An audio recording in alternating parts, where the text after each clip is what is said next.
This is the new ChatGPT Work. It is the most powerful tool for non-technical people that OpenAI has ever created. You can use it to automatically draft replies to emails, manage your calendar, and autonomously handle your work in a way that no other ChatGPT tool ever could in the past. But I think a lot of people are going to open this, try it once, and completely miss what makes it so powerful. But if you spend just a few minutes with me right now, I'll show you the easy way to set this up, how it's different from regular ChatGPT, and some of the incredible things you can do with it. You can access ChatGPT Work from the web app, from your phone, or using the desktop app. We are mostly going to look at the desktop app for this video because it is without a doubt the best way to experience the full power of ChatGPT Work. To get started, use the link in the description down below to come to this page and then download the desktop app. After you sign in, your app will look like this. One of the reasons the desktop app is so incredible is because it gives you access to all three of ChatGPT's greatest tools. Two of those can be found right here. On the top left, if you click on this dropdown, you can select between ChatGPT Work and Codex. Codex is for coders and developers. We're not going to cover that in this video. Instead, we are going to spend our time inside of ChatGPT Work, so make sure that is selected.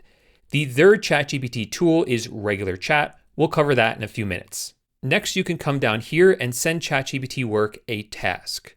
Before we do that though, let's go over all the settings here. The first setting I want to show you are the permissions. There are 3 permissions. With this one selected, ask for approval. Anytime ChatGPT Work wants to edit external files or use the internet, it'll ask you for permission to do that. Those are guardrails so that you make sure that ChatGPT Work isn't taking any actions that you don't want it to take. As you become more comfortable using it, you can give it more permission by using Approve for Me, which will only ask for approval for actions that it detects as potentially unsafe. And in the future, you may want to give it full access, but that is unrestricted access to the internet and any file on your computer. So definitely use that cautiously. I'll leave it on Ask for Approval. Over here on the right, you can select the model that you want to use with this slider. If you bring it all the way over to the left, it will be faster and it will use less of your usage credits, but it won't be as intelligent as models that are over here on the right. I like to keep it right here in the middle. That changes it to 5.6 Sol medium. The more advanced settings you can access by clicking here and actually choose exactly which model, effort level, and speed you want to use. But I like this slider. I'll leave it right in the middle. So we're using 5.6 Sol medium. Next, you can choose the project that you want to work inside of. Projects do 2 different things.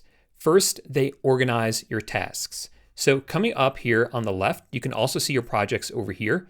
I'll click on the one that says FrankBot. And inside of here, you'll see I have multiple tasks that I've already started from within this project. So all of that's organized in one place. If I want to find a task that I started last week, and I know I started it inside this project, this makes it a lot easier than just having one long running list of all my tasks. But projects are also a lot more than that. They actually are linked up with a folder on your computer. Let me show you an example. On my computer, I have this folder called Budget. And inside of this, I have 5 different files. One with my monthly budget, one with my annual budget overview, expense tracker, etc. Coming back into ChatGPT Work, I can now select where it says Choose Project, hover over New Project, and click on Use an Existing Folder. Now I can select that budget folder that I just showed you. Clicking on Open, you'll now see it appears right here and over here on the left. Now, this task will be started inside that project that I just created called Budget. But more importantly, this task will have access to all of the files on my computer that are inside the Budget folder. So if I ask it to use those files to put together a report on my spending, it will be able to read all of these and put together a report for me. And there we go. You can see it is now created for us an Excel file. And if we click on this, it will actually open up on the right side in this preview pane where you can see what this report looks like. Or you can return back to the folder that we turned into a project, the budget folder. And here we can see that same report right here. So using ChatGPT Work, it can not only look at files on your computer, it can also edit them or create new ones. Let me show you another example. We'll continue this one. So we have our project over here on the left called budget, and we'll start a new task in this project by clicking on this button right here. Now I will tell it, using the files in this folder, put together a PowerPoint that visualizes my budget, spending, expenses, etc. I'm going to send that along, and it's probably going to take a few minutes. So while we wait for that, I want to show you my favorite feature inside the ChatGPT desktop app. If you come in here and type /pet, this is how you can wake up your desktop pet. Clicking on this, you see mine now appears over here on the left. Now, besides just being adorable, this actually serves a very useful purpose, because now I can leave the ChatGPT desktop app, browse the internet, or do whatever else I need to do, and this will keep me up to date on how my tasks are doing. If any of them need my attention, my little pet will let me know. Here, for instance, you can now see inside the chat bubble, we have this orange icon. That lets me know that the task is paused until I give some input. So let's click on this. That will bring us back to ChatGPT. I can see what type of permission it needs and click on allow, and now it can proceed. The PowerPoint is now finished, so just like before, I can click on it to get a preview of it, or I can open it up in the folder on my computer. And coming over here on the left where we have our projects, I can expand the budget project, and I see both of the tasks that we started in here together. So far, I've shown you how you can connect ChatGPT Work with local files on your computer. And using that, you can create sites, spreadsheets, PDFs, documents, and presentations. But what if you want ChatGPT Work to have access to information that's not on your computer? That is what plugins are for. Plugins are how you connect ChatGPT Work to third-party tools. So you can find those in a few different places, but we'll click right here where it says plugins, hover over connect plugins, and you'll see some core ones right here, or you can click on browse all plugins to see all of them. So continuing with our budgeting example, I can type in here, for instance, QuickBooks, and you'll notice that there is a QuickBooks plugin. This will allow ChatGPT to both view what's going on inside my QuickBooks account and maybe make changes to my QuickBooks account. All the plugins work a little bit differently in terms of what they can and can't do. Some very popular plugins include Gmail, Google Drive, and Notion, for instance. So using the Gmail plugin, I can come over and create a new task. This one, I'm actually not going to start inside of any project. So I'll click on this. So it says choose project. That lets me know that we are not inside a project. And I'm going to tell it to look at my Gmail inbox, let me know if there are any important messages, and draft replies for them. And it says it now went through my Gmail inbox, found all the messages that required replies, and drafted replies for them inside of Gmail directly. Didn't send any of the emails for me, but I can now open up Gmail and check those myself. If I'm happy with the drafts, I can then just send them along. Now, I'm very happy with the way that this worked, and I actually want ChatGPT Work to do this on a schedule for me every single day. That's possible with this. All I'll tell it now is do this for me every morning at 8 a.m. And now it has set up a scheduled task for me.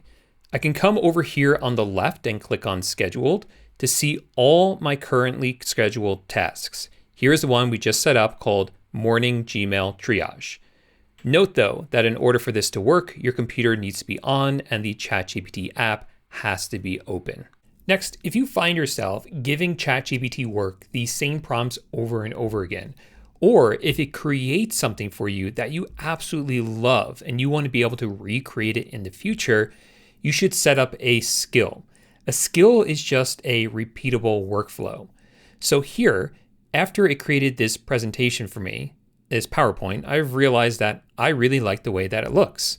So I'm going to tell it to turn this into a skill so that every time I ask it to create a presentation, it will create one in this style with the same text and colors. It should then ask you for permission to install that plugin. You can click on allow, and now that skill has been installed. It's called Clean Blue Presentation. So in the future, if I want ChatGPT Work to create a presentation for me in this style, All I have to do is click / and type in clean blue until I find it and click on that. And it will then turn whatever we're talking about or whatever else I give it in the prompt box into a presentation that's in this same style. Before we talk about the difference between ChatGPT Work and regular ChatGPT, let me show you some of the other cool things that you can do with ChatGPT Work inside the desktop app. Here, I'll start a new task and I'll tell it I'm looking for a bed cooling system. Find the top 3 most recommended and open each in a new browser tab. I'm doing this to highlight one of the coolest features, I think, inside the desktop app, which is their built-in browser. You can see in real time as it's doing its research and opening up all of these tabs for me, all 3 of them right here. And this is a full browser that you can use. So I can open up a new tab and open it like that and come over to google.com and run any of my own searches. I can go to any website that I want. It'll even keep you logged in between sessions. If you want to full screen this, you can click on this expand button right here. And now this is a larger browser. I can even click on this toggle sidebar on the top left. So it's really a lot larger. And even though I'm now just using this as a browser, I still have access to ChatGPT down here. So if I come over to any website or article, I can come down to ChatGPT and say something like, summarize this for me, or I can tell it to grab all the information from that page and add it to my knowledge base on my computer. I can tell it to create presentations for me using the information on the tab, and it has the full context of what I'm looking at. Let me make this smaller so I can see the original chat by clicking up here where it says restore panel width, and we can see the chat over here on the left now. And I also want to resize this to make it a little bit smaller. Now, in addition to being a browser, you can also click on the plus icon and start a side task. So now this is a split view where we have one task running over here on the left and another one running over here on the right for multitasking. I actually find this in-app browser to be very useful, and I find myself using it more and more just for browsing the web or for doing my work. That way, I always have access to ChatGPT and it can take over whenever I ask it to help me do any of the projects that I'm working on. Another really cool feature is sites. You can find those by clicking on the left here where it says sites. These are websites that either you only have access to or you can make them publicly available to everyone. This will show you the sites that you've already created, or you can start a new one by clicking on the top right here where it says create. Then you can just describe what you want the website to do and look like. You can even attach projects or plugins that can be used as a reference for when ChatGPT builds your site for you. Here's an example. I was chatting with ChatGPT Work and was asking it the difference between regular ChatGPT chat and ChatGPT Work. Then I asked it to just put together a site for me. And here's what it made. This is my site. You can click through here and see what that looks like. Now, what I can do is click right here where it says share, and I can get a link that only I have access to. So it's only going to work on devices where I am signed in to ChatGPT. There's a lot of useful use cases for this. You can have it create for you dashboards that get updated daily, and then you can view those dashboards on your phone, for instance. Or you can click on this drop down and make it available to anyone on the internet. I'll then click on publish. And now if you go to this website right here, you will be able to view this site that I created. Of course, because it's ChatGPT, you can also use it to generate images, either hyper-realistic images or infographics that represent the information or data that you've given it in the task. Another tip, if you have an image that you really like that was generated for you, you can hover over it and click on these 3 dots and then click Publish to Sites. Now, as promised, we're going to talk about the difference between ChatGPT Work and regular ChatGPT. To understand the difference, let's actually look at chat. Inside the desktop app, right now, as of the recording of this video, you can find ChatGPT Chat right here by clicking on Chat. That will open up this mini window where you can then use regular chat. However, I've heard that this UI is changing very soon. So by the time you're watching this video, you may see regular chat up here, or when you click on it on the left, it may open differently. Visually, it will look a little different, but it will work exactly the same. The first difference between work and chat is that anything you start inside of work is a task, and anything you start inside of chat is a chat. The other big difference is the tools that are available. With work, you get access to a lot more than you do with regular chat. Like I've been showing you, it can access files and folders on your computer. You can both use the same browser, and you get those sites. The other big difference really is the purpose in using both of these different tools. You can think of chat as a way to answer questions, get ideas, get explanations, and just an everyday back and forth. But work, on the other hand, is where you should be going to get things done. It can do longer research, multi-step analysis, and it will finish files for you that will automatically appear on your computer. Another way of thinking of this is, what do you want out of using the tool? If you just need a helpful response, that's what chat is good for. But if you need completed work, that's what you're going to use work for. There's definitely a lot of overlap in what they can do, but choosing the right tool for the right job will make a difference. This is important to understand because one thing we haven't talked about yet are usage limits.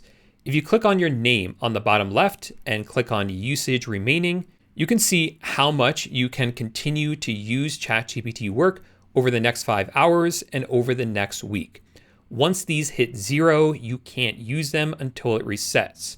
But that only applies to ChatGPT Work. Chat is a separate usage.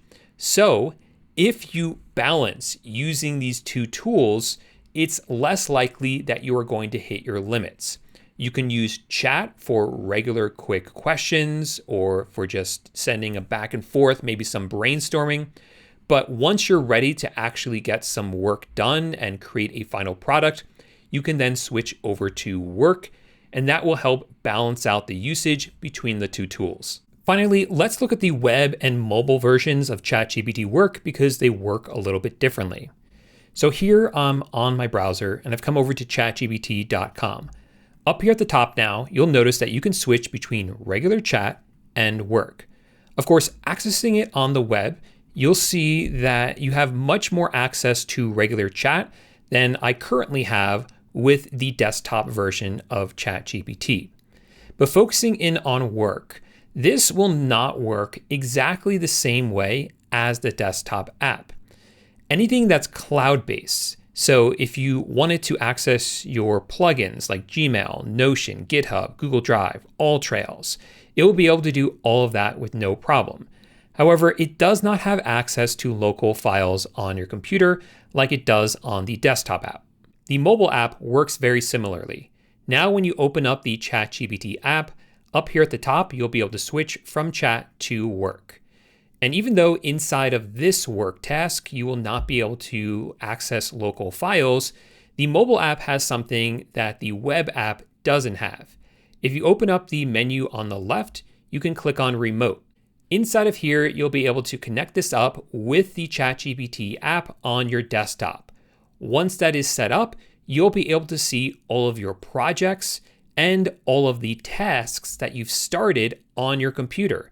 You can even start new ones, and these will have access to the files that are inside the project on the desktop app. The only thing you need in order for this to work after you set it up is your computer that you're connecting to needs to be on, and the ChatGPT desktop app has to be open. So guess what? You now know more than enough to start using ChatGPT Work. There are more advanced things you can do with this, but you'll begin to discover those as you use this tool more and more using the tips I showed you in this video. If you want though, I can make a second video showing some more advanced ChatGPT Work automations. If that interests you, let me know in the comment section down below. Regardless, I really appreciate you watching all the way to the end of this video. I hope that means that something about it resonated with you. If that's the case, consider subscribing to the channel. I make simple tutorials like this all the time to help regular people get more out of AI without making it overly complicated. For now though, thanks so much for watching, and I'll see you in the next video. Bye for now.